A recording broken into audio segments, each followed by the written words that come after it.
আমি আপনাদের সামনে কোরআনুল কারীমের একটি পরিচিত সূরা সূরাতু আল বালাদ তেলাওয়াত করেছি। এই সূরা থেকে আমার সময় খুব বেশি নাই, অল্প সময়ে আমরা কিছু আলোচনা শুনব। তার আগে আমরা যারা শুনবো, শ্রোতা যারা, তারা কোন নিয়তে আলোচনা শুনবো এটা একটু জানার দরকার, ঠিক কিনা বলেন? আমরা অনেক শ্রোতা আছি বসি, কিন্তু আমরা কিভাবে শুনবো? একজন শ্রোতা আলোচনা কি উদ্দেশ্যে শোনা উচিত না জানার কারণে আমরা অনেক সময় কোরআনের মাহফিলের সেই মর্যাদা বজায় রাখতে রাতভর মাহফিল শুনে সেই মাহফিল থেকে আমরা কল্যাণ নিতে পারি না। আল্লাহ তাআলা কোরআনুল কারীমে দুই শ্রেণীর শ্রোতার কথা বলেছেন। আজকের মাহফিলে এক শ্রেণী বক্তা আর এক শ্রেণী কি শ্রোতা, ঠিক কিনা বলেন? শ্রোতাদের শুধু লাভ আর লাভ, কোনো ক্ষতি নাই। শ্রোতাদের কি নাই? ক্ষতি নাই। কিন্তু যারা বক্তা, বক্তাদের কথা বলার ক্ষেত্রে আল্লাহ তাআলা কন্ডিশন দিয়েছেন। কথা বলতে হলে আগে নিজে মানতে হবে, না মানলে কিন্তু অনেক হুমকি আছে তাদের জন্য। কিন্তু কথা শোনার ক্ষেত্রে কোনো হুমকি নাই। আল্লাহ তাআলা দুই শ্রেণীর শ্রোতার কথা কোরআনুল কারীমে বলেছেন। কয় শ্রেণীর কথা বলেন? কয় শ্রেণীর? দুই শ্রেণীর শ্রোতা আছে কোরআনুল কারীমে। আল্লাহ তাআলা এই দুই শ্রেণীর কথা উল্লেখ করেছেন।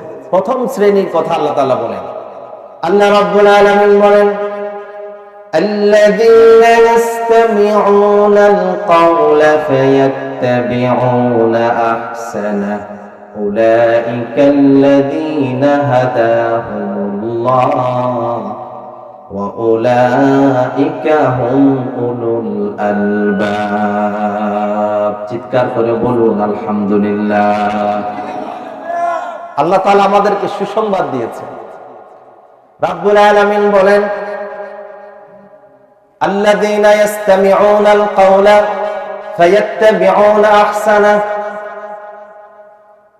যেখানে কোরআনের আলোচনা হয়, তাফসীর হয়, আল্লাহর জিকির হয়, হাদিস থেকে আলোচনা হয়, আল্লাহর বান্দাগুলো কোরআন শোনার জন্য বসে যায়, আল্লাহর নবীর আলোচনা শোনার জন্য বসে যায়, তারা মনোযোগ দিয়ে আল্লাহর কোরআনের আলোচনাগুলো শুনে থাকে। সুবহানাল্লাহ।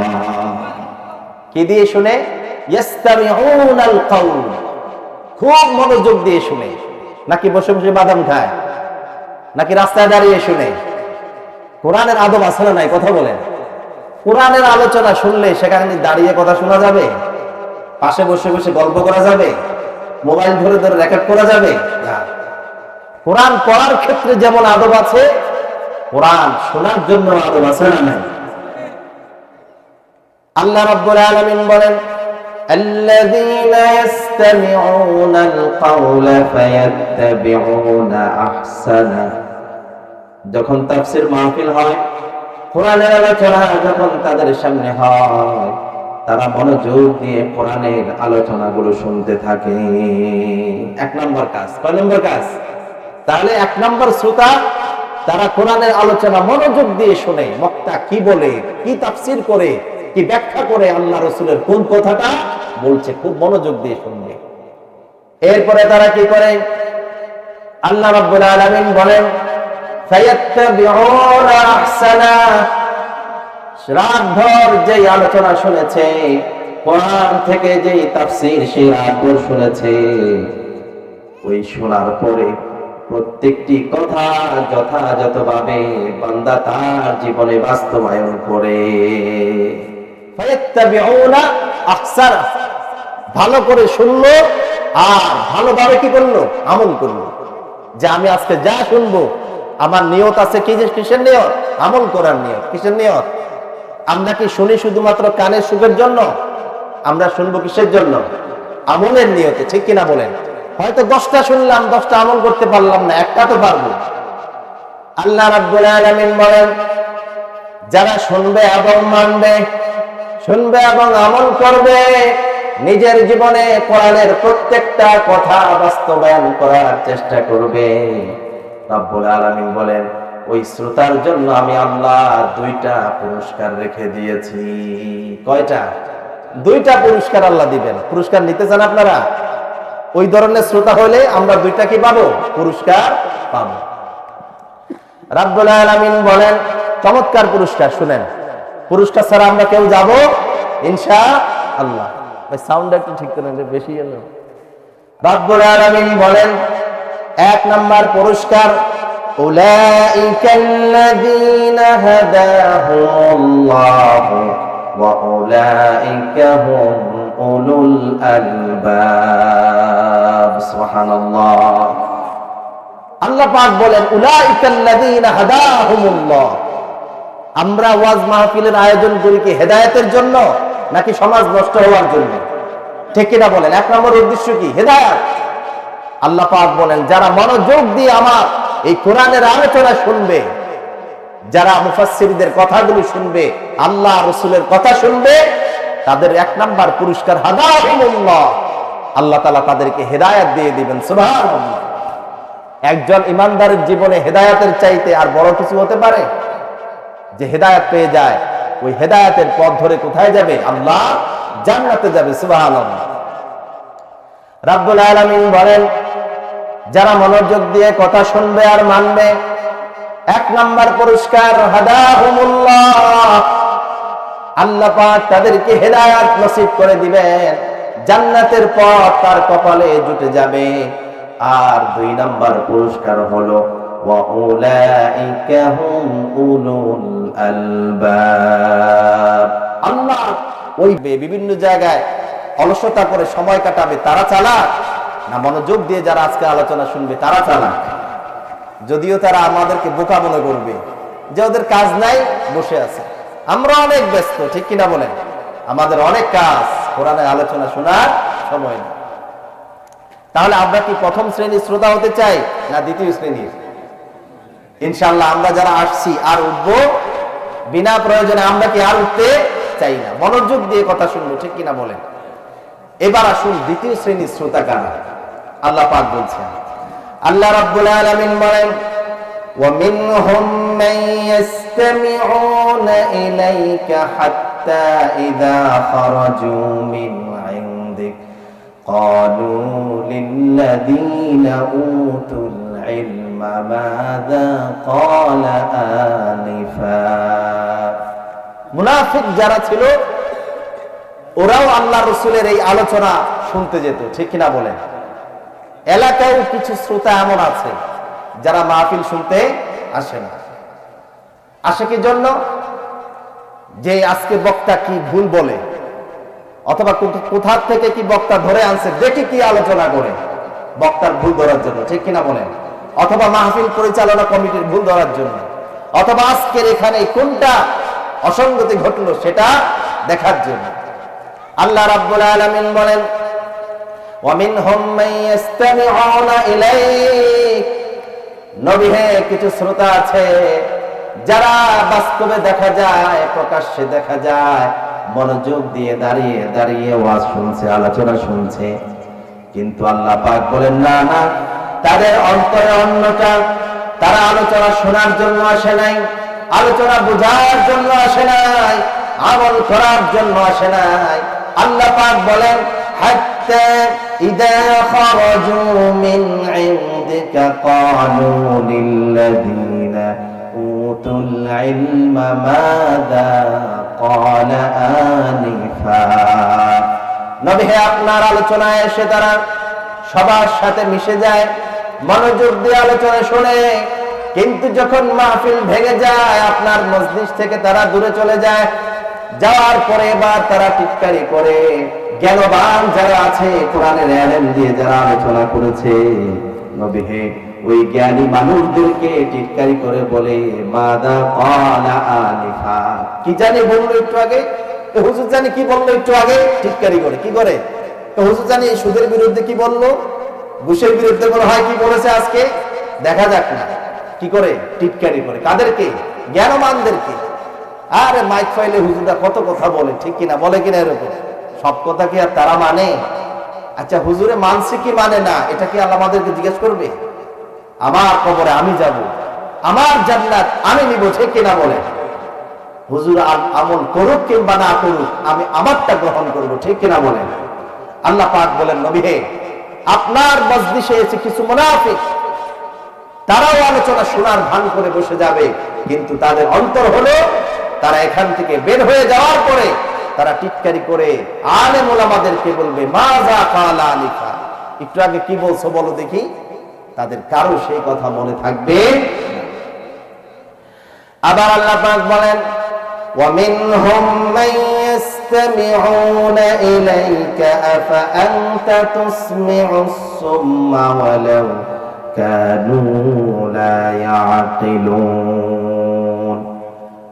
আল্লাহ রাব্বুল আলামিন বলেন, নবী হে, কিছু মানুষকে আপনি দেখবেন দাঁড়িয়ে দাঁড়িয়ে মনোযোগ দিয়ে আপনার কথাগুলো শুনছে, আলোচনা শুনছে, কিন্তু তাদের অন্তরটা তো আপনার দিকে নাই। তাদের অন্তরে আছে আপনার দুশমনী, তাদের অন্তরে আছে মাহফিলের বিরোধিতা, অন্তরে আছে কোরআনের বিরোধিতা। যাদের অন্তর নাই, কান নাই, কেমন করে তাদেরকে আপনি কোরআন শোনাবেন? তাদের তো কান নাই, তাদের অন্তর নাই, এই হৃদয় দিয়ে কোরআন বুঝবে না, কেমন করে আপনি শোনাবেন? আমরা কি ওই ধরনের শ্রোতা হতে চাই? চাই। আবার রব্বুল আলামিন বলেন, وَمِنْهُمْ مَنْ يَنْظُرُ إِلَيْكَ فَأَنْتَ تَهْدِي الْعُمْيَ وَلَوْ كَانُوا لَا يُبْصِرُونَ। আরেক শ্রেণীর শ্রোতার কথা আল্লাহ পাক বলেন, مَنْ يَنْظُرُ إِلَيْكَ, নবী কিছু শ্রোতা আছে একেবারে আপনার দিকে তাকিয়ে আছে, মনে হয় যেন আপনার প্রত্যেকটা কথা সে হৃদয় দিয়ে শুনছে, দেখছে, কিন্তু আল্লাহ পাক বলেন, না না না, তারা শুধু তাকিয়ে আছে, কিন্তু তাদের আসলে প্রকৃত দৃষ্টি নাই। আল্লাহ পাক বলেন, আফাআনতা তাহদিল উমিয়া ওয়ালাউ কানু লা ইউবসিরুন।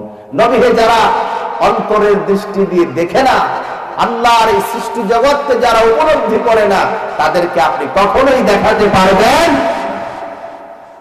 তাহলে এক ধরনের শ্রোতা আছে যারা কোরআনকে মানতে চায়, বুঝতে চায়, জানতে চায়, ভুল ধরার জন্য আসে না, ঠিক কিনা বলেন? হুজুরের গলা শোনার জন্য আসে না, ঠিক কিনা বলেন? হুজুরের গান শোনার জন্য আসে না, ঠিক কিনা বলেন? শুনতে চায় কি? কোরআন। শুনতে চায় আল্লাহ রাসূলের হাদিস, শুনতে চায় আলেম ওলামাদের কথা, শুনতে চায় দ্বীন ইসলামের কথা। আমরাও কি এই ধরনের শ্রোতা হতে চাই ইনশাআল্লাহ? তাহলে আসুন আল্লাহর কোরআন থেকে আমরা কিছু সময় কথা শুনবো। রাজি আছি তো ইনশাআল্লাহ? আজকে আমাদের আলোচনার বিষয় কোনটা? আমার সূরা আল বালাদ। সূরা আল বালাদ চমৎকার একটি সূরা, কোরআনুল কারীমের 90তম সূরা। কততম সূরা? 90তম সূরা। সূরা আছে মোট কয়টা? কথা বলেন। সূরা আছে কোরআনে কয়টা? 3000টা হলে আছে কোরআনে সূরা। এই যে আমরা কোরআনের ছাত্র হতে পারি না, কিন্তু আজকে যদি বলি বাংলাদেশ টিমের খেলোয়াড় কয়জন? 6000 হলে আয়াত সংখ্যা। সূরা কয়টা? 114টি সূরার মধ্যে 90তম সূরা, আয়াত সংখ্যা হলো 20টি। এই সূরার একটু শানে নজুল হলো যে মক্কাতে একজন অত্যন্ত পালোয়ান ব্যক্তি ছিল। প্রত্যেক সমাজে কিছু এরকম পালোয়ান থাকে না? স্বাস্থ্য যেমন শক্তি তেমন, তার সাথে দর্জনও কি পারে না। তাদের একটু অহংকার বেশি থাকে না কম থাকে? যে আসন নিয়ে আসো কয়জন তোমার পাড়ার থেকে, আমার সাথে একাই লড়ে নিব, এমন আছে না নাই? কথা বলে ইসলাম আসার পরে আল্লাহর হাবিব কোরআন এবং সুন্নাহর দাওয়াত দেওয়ার পরেও ইসলামকে কিছু এরকম পালোয়ান ধৃষ্টতা দেখিয়ে ইসলামকে মানতে চায়। আল্লাহ রাব্বুল আলামিন কোরআনের আয়াত নাযিল করলেন, আলাইহা 19 জাহান্নামে আল্লাহ পাক 19 জন ফেরেশতা নিযুক্ত করেছেন। কয়জন? 19 জন ফেরেশতা জাহান্নামকে নিয়ন্ত্রণ করবে।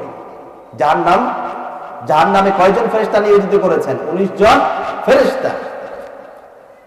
এই কথা যখন ওই আবুল আসাদ নামক ওই মক্কার ওই পালোয়ান কপাল পোড়া যে শুনল, সে তখন বলা বলি করতে লাগলো যে জাহান্নামে 19 জন যে ফেরেশতা আল্লাহ তাআলা রাখছে, আমার যে শক্তি আছে, আমি একাই 19 জনকে লড়ে জাহান্নাম পাস করে জান্নাতে যেতে পারবো। নাউজুবিল্লাহ। অর্থাৎ আমার ইসলাম মানার দরকার নেই। মুহাম্মাদের ইসলাম মানা দরকার নাই। এরকম বেকুফ বা অহংকারী লোক আমাদের সমাজেও আছে না নাই? মসজিদে যেতে বললে, কোরআন সুন্নাহর মাহফিলে যেতে বললে, দিন ইসলাম মানতে বললে এরকম অহংকার প্রদর্শন করে এরকম লোক আমাদের সমাজে একজন না বহুজন আছে, অসংখ্য মানুষ আছে। কোরআনের এই আইন তারা মানতে চায়।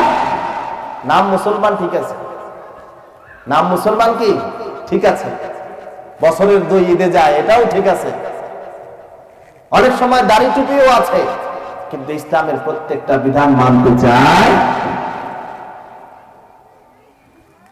এই আবুল আশাব যখন এইভাবে দৃষ্টতা প্রদর্শন করল, আল্লাহ রাব্বুল আলামিন বললেন, নবী হে, না আর এভাবে চলতে দেওয়া যায় না, আমি আর ধৈর্য ধারণ করতে পারবো না। আল্লাহ পাক বলেন, উকসিমু বিহাদাল বালাদি ওয়া আনতা হিল্লুম বিহাদাল বালাদ। মানুষ যখন কোন গুরুত্বপূর্ণ কথা বলে, মেজাজ যখন গরম হয়ে যায়, যখন তিনি কঠোর হন, তখন কসম করে, ঠিক কিনা বলেন? আল্লাহর কসম, তোকে আমি দেখে নিব, বলে কি বলে না? আল্লাহ পাক এবার বলছেন তারা এতটা অহংকার করছে, নবী হে, আমি আপনার ওই শহরের কসম করছি যে শহরে আপনি জন্মগ্রহণ করেছেন, সুবহানাল্লাহ। উকসিমু বিহাদাল বালাদ, আমি এই শহরের কসম করছি। এই শহর মানে মক্কা শহর। কোন শহর? মক্কা শহর। পৃথিবীর সর্বপ্রথম যে শহরের জন্ম, সর্বপ্রথম যেখানে মাটি, ভূমি, সভ্যতা যেখান থেকে শুরু হয়েছে, ওই নগরের নাম কি? মক্কা নগরী। সুবহানাল্লাহ বলবেন না?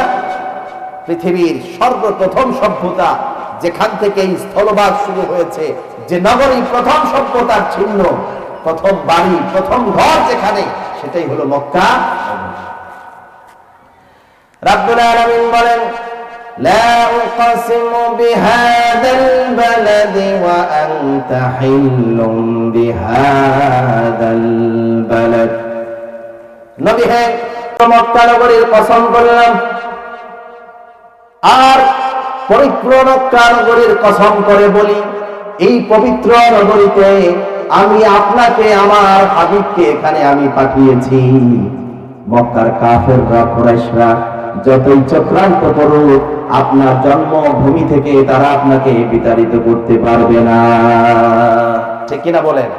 তারা তো ইসলামের বিরোধিতা করতে করতে একটি পর্যায়ে মুহাম্মদ সাল্লাল্লাহু আলাইহি ওয়াসাল্লামকে হত্যা করতে কিংবা দেশান্তরিত করার জন্য প্রস্তুত হয়েছে। ঠিক কিনা বলেন?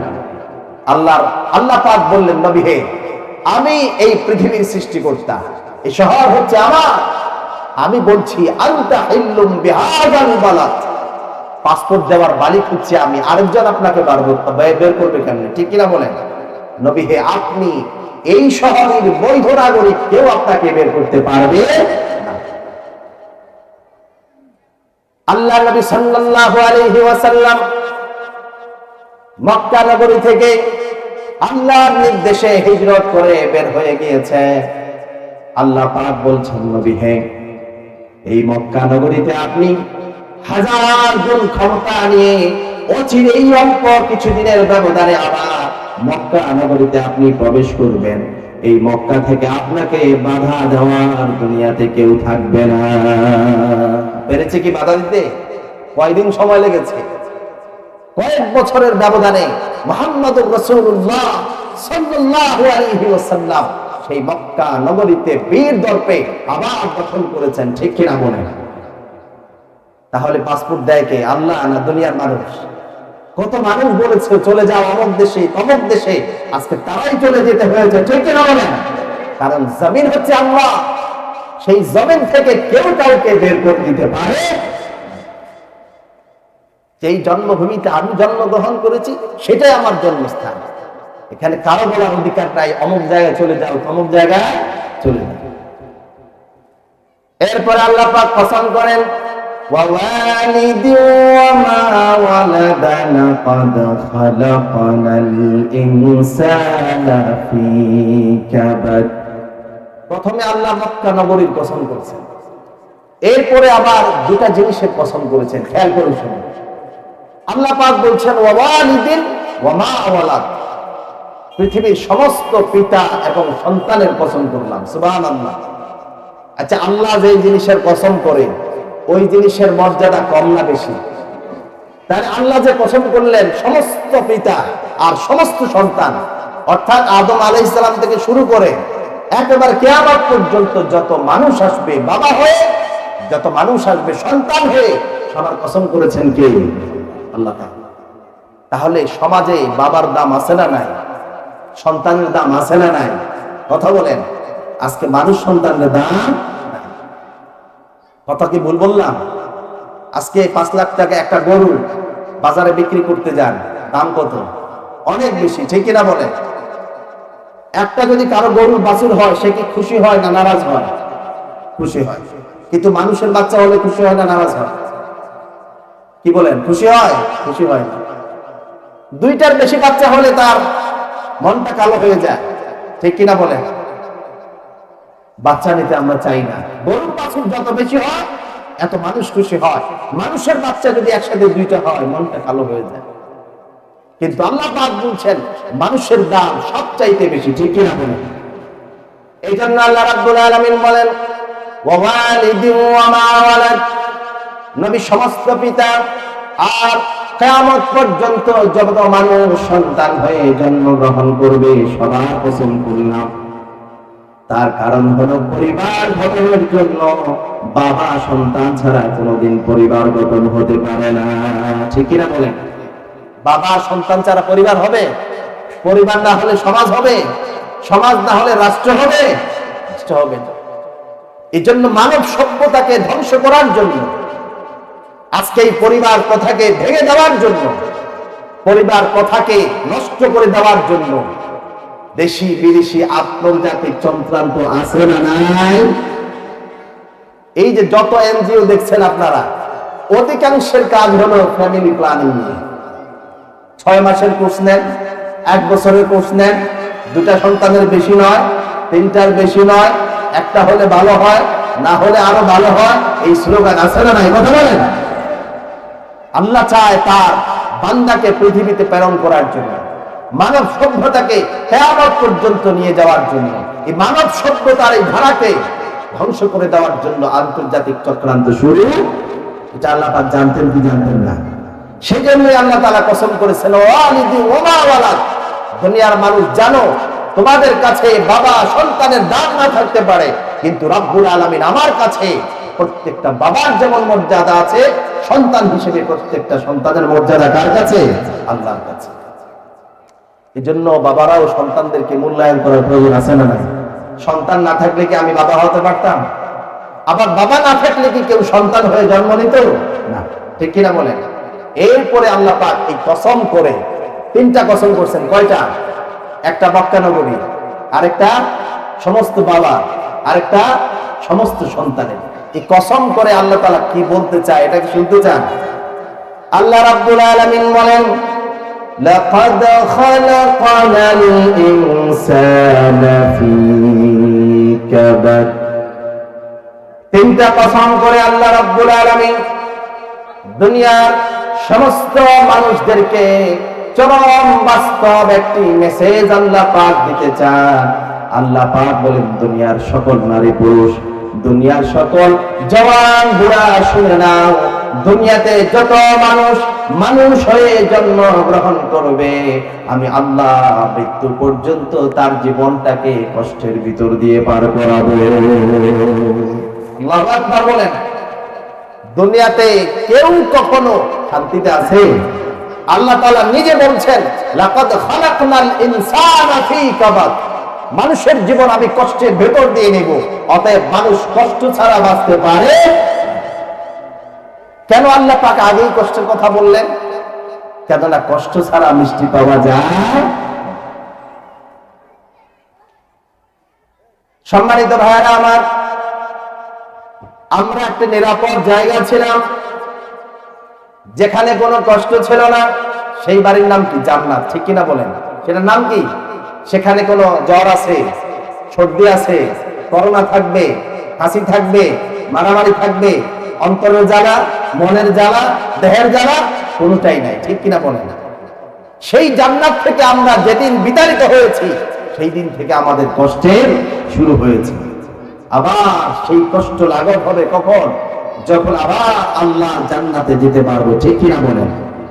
আল্লাহ রাব্বুল আলামিন এই কথাটাই দুনিয়ার মানুষদেরকে জানিয়ে দিতে চান। আল্লাহ পাক বলেন, লাকাদ খালাকানাল ইনসানা ফী কাবাদ। বান্দারে, সামান্য বিপদ হলে ঘাবড়ে যাও, সন্তান মারা গেলে মনটা কালো হয়ে যায়, স্ত্রী চলে গেলে তোমার মনটা খারাপ হয়ে যায়, তুমি নামাজ রোজা ছেড়ে দাও, আল্লাহর জিকির ছেড়ে দাও, পাগল হয়ে যাও, মাতাল হয়ে যাও, মত হয়ে তোমার দুঃখ বেদনা তুমি বলতে চাও। না রে বান্দা, না, এত সহজে ভেঙে পড়লে চলবে না। তোমার তো গন্তব্য 2 বছর, 5 বছর, 40 বছর, 50 বছরের জীবনটা নয়। তোমার গন্তব্য হচ্ছে আল্লাহর জান্নাত, যেই জান্নাতে গেলেই তোমার দুনিয়ার সকল দুঃখ বেদনা লাঘব হবে। তার আগে কোনো মানুষ শান্তি পাবে না, ঠিক কিনা বলেন? আমি সামান্য এক নারীর জন্য জীবন দিয়ে দিব, আমার জীবনের দুঃখ কি শেষ হয়ে যাবে? ঠিক কিনা বলেন? অনেক মানুষে কষ্টে চোটে কি বলে যে মরে যেতে মন চায়। আসলে মরে গেলে কি মানুষ কষ্ট থেকে বাঁচতে পারে, নাকি আরো কষ্ট শুরু হয়? আরো কষ্ট শুরু হয়, ঠিক কিনা বলেন? নাকি মারা গেলে কষ্ট শেষ? কবরের কষ্ট কি দুনিয়া থেকে কম না বেশি? যে কষ্টের কারণে আত্মহত্যা করে মারা যায়, তাকে যদি আবার জীবিত করা যেত, সে জীবনে আর আত্মহত্যা করতো? ঠিক কিনা বলেন? মরলেই শান্তি নাই, মরার পরে শান্তি নাই। শান্তি হলো আমি যদি আল্লাহর জান্নাতে যেতে পারি, ঠিক কিনা বলেন? আল্লাহ রাব্বুল আলামিন বলেন, বান্দারে, তোমাকে জন্ম দিতে গিয়ে তোমার মা চরম কষ্ট করেছে, তোমাকে লালন পালন করতে তোমার বাবা বছরের পর বছর মাথার ঘাম পা জড়াচ্ছে। তারপরে তোমার কর্মজীবন শুরু হয়েছে, তুমি কষ্টের মধ্যে দাবিত হয়েছ। পারিবারিক জীবন, সাংসারিক জীবন, কোন মানুষ সাংসারিক জীবনে কষ্ট পায় নাই, কেউ বুকে হাত দিয়ে কথা বলতে পারবে না, ঠিক কিনা বলেন? আবার যখন বৃদ্ধ হয়ে যায়, সন্তানগুলো কথা শোনে না, মনের কষ্ট বাবা ধরে রাখতে পারে না, ঠিক কিনা? বড় শখ করে আলেমের মেয়ে বিয়ে করেছে, তাও শান্তি নাই, ঠিক কিনা বলেন? কথা বলেন, ঠিক কিনা? বড় শখ করে শান্তির জন্য মাদ্রাসার ছাত্রী বিয়ে করেছে, তাও শান্তি না। কেননা শান্তি তো দুনিয়ায় পাওয়া যাবে না, কষ্ট করতে হবে, ধৈর্য ধারণ করতে হবে। ধৈর্যের কথাই আল্লাহ পাক প্রথম বলেছেন, কেননা ধৈর্য ছাড়া ফজরের নামাজ পড়া যাবে? ধৈর্য ছাড়া ফজরের নামাজ পড়া যাবে? মনটা চায় না আপনার যেতে, কিন্তু আপনাকে যেতে হবে যদি চায়। আল্লাহ পাক এরপরে বলেন, দুনিয়ার মানুষ কষ্ট করে করে ধন সম্পদের মালিক হয়, লক্ষ কোটি টাকার মালিক হয়, বাড়ি গাড়ির মালিক হয়ে যায়। বাড়ি গাড়ির মালিক হয়ে যাওয়ার পরে তার ছোটকালের কথা ভুলে যায় যে তার বাবা সামান্য একজন কৃষক ছিল। তার পরিশ্রমের কারণে আল্লাহ পাক তার উপরে দয়া করেছেন, মায়া করেছেন, রহমত দিয়েছেন। তাকে আল্লাহ রব্বুল আলামিন অল্প পরিশ্রমে কোটি টাকার মালিক বানিয়েছেন। বান্দা বলে যায়, এই টাকাগুলো আমার কষ্টের কারণে হয় নাই, বরং আমার মালিক উপরওয়ালা আল্লাহ রাব্বুল আলামিন আমাকে দয়া করে মায়া করে সম্পদ দিয়েছেন, এই জন্যই আমি সম্পদের মালিক হতে পেরেছি, ঠিক কিনা? কিন্তু মানুষ একটু সম্পদ দেখলে সব ভুলে যায়, ঠিক কিনা বলেন? মানুষকে আর মানুষ মনে করে মসজিদ মাদ্রাসার ধারে না। একজন ওই দিন বলতেছে যে নুরানি মাদ্রাসার কথা, মাদ্রাসাটা কয় টাকা আমাকে বলো, আমি কিনে নিব। আচ্ছা, মাদ্রাসা কি কিনা জিনিস? বিদেশ গিয়ে কয় টাকার মালিক হলে এই ধরনের কথা বলা যায়? আল্লাহ পাক এবার স্মরণ করে দিয়েছেন, বান্দা তুমি কষ্ট করবা, ঠিক আছে, তোমার কষ্টের পরিশ্রমে টাকার মালিক হয়েছে, ঠিক আছে, ভুলে গেলে চলবে না। এই টাকা তোমার কষ্টের বিনিময়ে আসে না, আল্লাহর রহমতের কারণে এসেছে, ঠিক কি না বলেন? আল্লাহ পাক বলেন, আয়াহসাবুল ইনসানু আল্লান ইয়াকদির আলাইহি আহাদ। বান্দা কষ্ট করে যখন বড় হয়ে যায়, বান্দা কি ভুলে যায় তার অতীত কথা? সে কি মনে করেছে তাকে আর কেউ ধরতে পারবে না, তাকে আর কেউ স্পর্শ করতে পারবে না, তার লাগামটা বুঝি আর কেউ টেনে ধরতে পারবে না? না রে বান্দা, না। তোমার চাইতে হাজার তলোয়ার এই মাটির নিচে তারা শুয়ে আছে, নাম গন্ধ দুনিয়ার কোন মানুষ আজ তারা কেউ জানে না, ঠিক কিনা বলেন? এই যে আমরা যে জমিনে বসে আছি, এই জমিনের নিচে কি পালোয়ান কম আছে? বড়লোক কম আছে? ধনী কম আছে? শিক্ষিত কম আছে? সবকে মাটির নিচে নিয়ে গিয়েছেন কে? আল্লাহ পাক। আল্লাহ পাক বলেন, আয়াহসাবুল ইনসান আল্লা ইয়াকদির আলাইহি আহাদ। মানুষ কি ধারণা করেছে তার ক্ষমতার লাগাম কেউ টেনে ধরতে পারবে না? সে 50 বছর, 40 বছর, ভিশন 21, 24, 51, তুমি যে এত ভীষণ নাও তোমার সামনে, তোমার লাগাম যে কোনো মুহূর্তে ধরে রাখতে পারেন কে? আল্লাহ পাক, ঠিক কিনা বলেন? এই কথা যখন আল্লাহ পাক বলছে, তখন ওই নাফরমান মনে মনে ধারণা করে যে আমি কি এমনি এত টাকার মালিক হয়েছি? আমার এর পিছনে অনেক টাকা ঢালতে হয়েছে, ঠিক কিনা বলেন? আমি কি এমনি নেতা হয়েছি? নেতা হওয়ার জন্য লক্ষ কোটি টাকা আমি আমার সমাজে ব্যয় করেছি, আজকে আমি নেতা থাকবো না তো কে থাকবে? এই কথা যখন বান্দা ধারণা করে, আল্লাহ রাব্বুল আলামিন বলেন, আয়াহসাবুল ইনসানু আল্লাম ইয়ারাহু আহাদ। বান্দা, তুমি কি ধারণা করেছো তুমি যে আজ লক্ষ কোটি টাকার মালিক, তুমি যে আজকে ক্ষমতার মালিক, টাকা উপার্জন করেছো, টাকা বিলি করেছো, কোন পথে তুমি যে টাকা উপার্জন করেছো আর কোন পথে তুমি টাকাগুলো ব্যয় করছো, দুনিয়ার কেউ না জানলেও জানেন কে? একমাত্র আল্লাহ, ঠিক কিনা বলেন? যত মানুষ সম্পদশীল আছে, ইল্লা মাশাআল্লাহ কয়েকজন ছাড়া, তাদের আয় রোজগারের হালাল হারাম যদি বিচার করা হয়, কয়জনের টাকা হালাল, ঠিক কিনা বলেন? জানেন কে? আল্লাহ পাক। আল্লাহ পাক বলছেন, তোমার এই টাকা উপার্জনের উৎস আর কোথায় যে তুমি ব্যয় করো টাকা হওয়ার পরে? 10 টাকা সমাজে, তো তোমার 10 লক্ষ টাকা তুমি যে হোটেলে অন্যায় ভাবে খরচ করো, জানেন কি? আল্লাহ পাক, ঠিক কিনা বলেন? টাকা দিয়েছে কি হোটেলে খরচ করার জন্য? টাকা দিয়েছে কি অন্যায় ভাবে খরচ করার জন্য? তুমি কি 10 টাকা দিয়ে সমাজ সেবক হয়েছো, কিন্তু তোমার যে অন্যায় পথে লক্ষ কোটি টাকা খরচ করছো, সব জানে কে? আল্লাহ। এজন্য আল্লাহ পাক বলেন, আয়াহসাবুল ইনসানু আল্লাম ইয়ারাহু আহাদ। এবার আল্লাহ রাব্বুল আলামিন বান্দাকে একটু নরম সুরে আল্লাহ পাক বান্দাকে বোঝানোর চেষ্টা করেন। আল্লাহ রাব্বুল আলামিন বলেন, আলাম নাজআল লাহু আইনাইনি ওয়া লিসানান ওয়া শাফাতাইনি ওয়া হাদাইনাহুন নাজদাইন। আল্লাহু আকবার বলেন।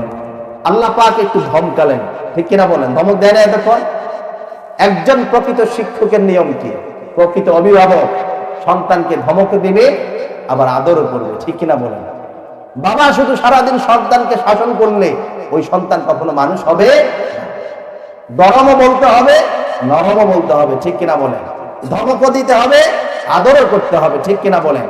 শাসন করা তারই সাথে সোহাগ করে যে, ঠিক কিনা বলেন? আল্লাহ পাক এতক্ষণ ধমক দিয়েছে, এবার আল্লাহ পাক বান্দাকে একটু নরম সুরে বুঝান। বান্দা, তুমি যে এই যে অহংকার করো, তুমি যে এই যে তোমার ইচ্ছে মতো জীবন যাপন করো, কোরআন মানো না, হাদিস মানো না, মসজিদ নাই, কোনো কিছু নাই, আলাম নাজআল লাহু আইনাইন। বান্দারে, আমি তোমাকে দুটি চোখ দেই নাই? কি দেই নাই? আল্লাহ রাব্বুল আলামিন বলেন, আলাম নাজআল লাহু আইনাইনি ওয়া লিসানান ওয়া শাফাতাইনি ওয়া হাদাইনাহুন নাজদাইন। আল্লাহ পাক বলেন, বান্দারে, তোমাকে আমি দুটি চোখ দেই নাই, আমার দেওয়া দুটি চোখ খুলে আমার কুদরতের দিকে একটু তাকাও না। কি সুন্দর করে আমি পৃথিবীটাকে তৈরি করেছি। এই যে বিশাল আকাশ, তোমার মাথার উপরে বিস্তৃত করে দিয়েছি। এই কুদরতের দিকে তাকালে তুমি আমার ক্ষমতা বুঝতে পারবে। আমার কুদরত গুলোকে যদি কেউ দেখে, দুনিয়ার কোন মানুষ কোনদিন অহংকার করতে পারে না, ঠিক কিনা? আল্লাহর কুদরত দেখলে কেউ কি অহংকার করতে পারে? কথা বলেন। আল্লাহর ক্ষমতা যদি কারো জানা থাকে, তার মুখে কি আর অহংকার সাজায়? তোমার যে লক্ষ কোটি টাকা, তোমার যে অঢেল সম্পদ, তোমার যে ক্ষমতা, আমি তো তোমাকে দুটা চোখ দিয়েছি। এই দুটা চোখ একটা যদি নষ্ট হয়ে যায়, কোটি টাকা খরচ করলেও আর ঠিক করা যাবে? তাহলে এই সমস্ত সম্পদ তো এক চোখের তুলনাও কিছু না। আর এই চোখ দিয়ে যদি তুমি আমার এই সৃষ্টি যদি দেখতে, তাহলে তো তুমি অহংকার করতে পারতে। রাব্বুল আলামিন বলেন, ওয়ালিসানাও ওয়া শাফাতাইন, বান্দারে তোমাকে আমি জিহ্বা দেই নাই, দুটি ঠোঁট দেই নাই, যে দুটি জিহ্বা দিয়ে, যে ঠোঁট দিয়ে তুমি কথা বলো। যদি আমি তোমাকে জিহ্বা না দিতাম, ঠোঁট না দিতাম, তাহলে তুমি তোমার মনের দুঃখ, বেদনা, অহংকার কোনটাই দেখাতে পারতে না, ঠিক কিনা বলেন? জিহ্বা, এই যে জবান দিয়েছে আল্লাহ পাক, এর চাইতে বড় নেয়ামত আর কিছু আছে? এই যে আল্লাহ পাক দুটা ঠোঁট দিয়েছেন, একটা জিহ্বা দিয়েছেন, এত সুন্দর যে কথা বলতে পারি, দয়াকার, রহমতকার আল্লাহ তাআলা।